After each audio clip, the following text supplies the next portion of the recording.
A Journey to the Center of the Earth, by Jules Verne, Chapter 3, The Runic Writing Exercises. The Professor. Undoubtedly it is runic, said the Professor, bending his brows, but there is a secret in it, and I mean to discover the key. A violent gesture finished the sentence. Sit there, he added, holding out his fist towards the table. Sit there, and write. I was seated in a trice. Now I will dictate to you every letter of our alphabet which corresponds with each of these Icelandic characters. We will see what that will give us. But, by Saint Michael, if you should dare to deceive me. The dictation commenced. I did my best. Every letter was given me one after the other, with the following remarkable result. RNLLSS Revel Seaside, SGTS SMF the Entefniak, KT, Samatrate Sane, MNIA NVAECT Rurilsa, ATSA, NVCRC Yarbs, CCRMIEEVTVL Fran TV. DT, Yakose Bokedi. When this work was ended, my uncle tore the paper from me and examined it attentively for a long time. What does it all mean? He kept repeating mechanically. Upon my honor, I could not have enlightened him. Besides, he did not ask me, and he went on talking to himself. This is what is called a cryptogram, or cipher, he said, in which letters are purposely thrown in confusion, which if properly arranged would reveal their sense. Only think that under this jargon there may lie concealed the clue to some great discovery. As for me, I was of opinion that there was nothing at all in it, though, of course, I took care not to say so. Then the Professor took the book and the parchment, and diligently compared them together. These two writings are not by the same hand, he said. The cipher is of later date than the book, an undoubted proof of which I see in a moment. The first letter is a double M, a letter which is not to be found in Tellyson's book, and which was only added to the alphabet in the 14th century. Therefore there are 200 years between the manuscript and the document. I admitted that this was a strictly logical conclusion. I am therefore led to imagine, continued my uncle, that some possessor of this book wrote these mysterious letters. But who was that possessor? Is his name nowhere to be found in the manuscript? My uncle raised his spectacles, took up a strong lens, and carefully examined the blank pages of the book. On the front of the second, the title page, he noticed a sort of stain which looked like an ink blot. But in looking at it very closely he thought he could distinguish some half-effaced letters. My uncle at once fastened upon this as the center of interest, and he labored at that blot, until by the help of his microscope he ended by making out the following runic characters which he read without difficulty. Arn Sanasum, he cried in triumph. Why, that is the name of another Icelander, a savant of the 16th century, a celebrated alchemist.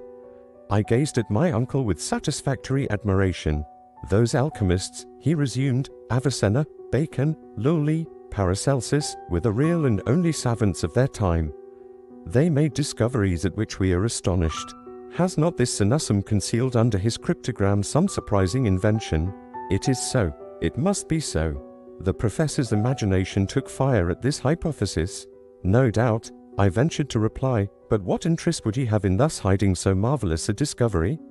Why, how can I tell? Did not Galileo do the same by Saturn? We shall see. I will get at the secret of this document, and I will neither sleep nor eat until I have found it out. My comment on this was a half-suppressed, "Oh, nor you either, Axel," he added. "The deuce," said I to myself, "then it is lucky I have eaten 2 dinners today. First of all we must find out the key to this cipher. That cannot be difficult." At these words I quickly raised my head, but my uncle went on soliloquizing. "There's nothing easier. In this document there are 132 letters, viz., 77 consonants and 55 vowels.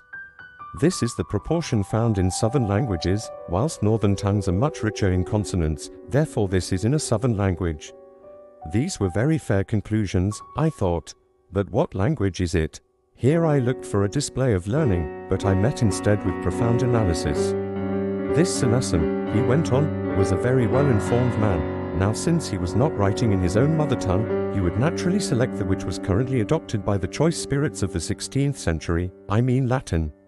If I am mistaken, I can but try Spanish, French, Italian, Greek, or Hebrew. that the savants of the 16th century generally wrote in Latin. I am therefore entitled to pronounce this, a priori, to be Latin.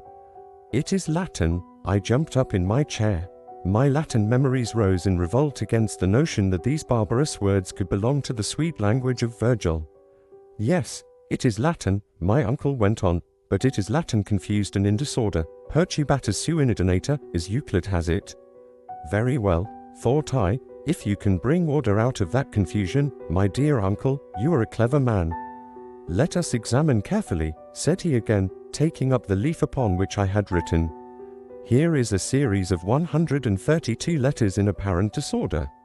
There are words consisting of consonants only, as NRRLLS, others, on the other hand, in which vowels predominate, as for instance the fifth, ANIAF, or the last but one, OSTIBO. Now this arrangement has evidently not been premeditated, it has arisen mathematically in obedience to the unknown law which has ruled in the succession of these letters. It appears to me a certainty that the original sentence was written in a proper manner, and afterwards distorted by a law which we have yet to discover. Whoever possesses the key of this cipher will read it with fluency. What is that key, Axel? Have you got it? I answered not a word, and for a very good reason. My eyes had fallen upon a charming picture, suspended against the wall, the portrait of Grauben. My uncle's ward was at that time at Altona, staying with a relation, and in her absence I was very downhearted, for I may confess it to you now. The pretty Virlandaise and the professor's nephew loved each other with a patience and a calmness entirely German. We had become engaged unknown to my uncle, who was too much taken up with geology to be able to enter into such feelings as ours. Grauben was a lovely blue-eyed blonde, rather given to gravity and seriousness, but that did not prevent her from loving me very sincerely. As for me, I adored her, if there is such a word in the German language. Thus it happened that the picture of my pretty Virlandaise threw me in a moment out of the world of realities into that of memory and fancy. There looked down upon me the faithful companion of my labors and my recreations. Every day she helped me to arrange my uncle's precious specimens, she and I labeled them together. Mademoiselle Grauben was an accomplished mineralogist, she could have taught a few things to a savant. She was fond of investigating abstruse scientific questions. What pleasant hours we have spent in study, and how often I envied the very stones which she handled with her charming fingers. Then, when our leisure hours came, we used to go out together and turn into the shady avenues by the Ulster, and went happily side by side up to the old windmill, which forms such an improvement to the landscape at the head of the lake. On the road we chatted hand in hand, I told her amusing tales at which she laughed heartily. Then we reached the banks of the Elbe, and after having bid goodbye to the Swan, sailing gracefully amidst the white water lilies, we returned to the quay by the steamer. That is just where I was in my dream, when my uncle with a vehement thump on the table dragged me back to the realities of life. Come, said he, the very first idea which would come into anyone's head to confuse the letters of a sentence would be to write the words vertically instead of horizontally. Indeed, said I, now we must see what would be the effect of that, Axel. Put down upon this paper any sentence you like, only instead of arranging the letters in the usual way, one after the other, place them in succession in vertical columns, so as to group them together in 5 or 6 vertical lines. I caught his meaning, and immediately produced the following literary wonder. IYLLOAULOLWRBOUNGEVWMDRNEEYEA. Good, said the professor, without reading them. Now set down those words in a horizontal line. I obeyed, and with this result, BLOALLOBOUNGEVWMDRNEEYEA. Excellent, said my uncle, taking the paper hastily out of my hands. This begins to look just like an ancient document. The vowels and the consonants are grouped together in equal disorder. There are even capitals in the middle of words, and commas too, just as in Sanussen's parchment. I considered these remarks very clever. Now, said my uncle, looking straight at me, to read the sentence which you have just written, and with which I am wholly unacquainted, I shall only have to take the first letter of each word, then the second, the third, and so forth. And my uncle, to his great astonishment, and my much greater, read. I love you well, my own dear Grauben. Hallo, cried the professor. Yes, indeed, Without knowing what I was about, like an awkward and unlucky lover, I had compromised myself by writing this unfortunate sentence. "Aha, you are in love with Grauben," he said, with the right look for a guardian. "Yes. No," I stammered. "You love Grauben," he went on once or twice dreamily. "Well, let us apply the process I have suggested to the document in question." My uncle, falling back into his absorbing contemplations, had already forgotten my imprudent words. I merely say imprudent, for the great mind of so learned a man of course had no place for love affairs, and happily the grand business of the document gained me the victory. Just as the moment of the supreme experiment arrived, the professor's eyes flashed right through his spectacles. There was a quivering in his fingers as he grasped the old parchment. He was deeply moved. At last he gave a preliminary cough, and with profound gravity, naming in succession the first, then the second letter of each word, he dictated me the following. Mesvenkesenra, Icevig, Segnatum Vatieni Sitseret, Rotisidver, Ednikded Sadna Lakotnio Vasira Traxab Tabaled Meg Meritok Silvkoizifensni. I confess I felt considerably excited in coming to the end. These letters, named one at a time, had carried no sense to my mind. I therefore waited for the professor with great pomp to unfold the magnificent but hidden Latin of this mysterious phrase. That who could have foretold the result? A violent thump made the furniture rattle, and spilt some ink, and my pen dropped from between my fingers.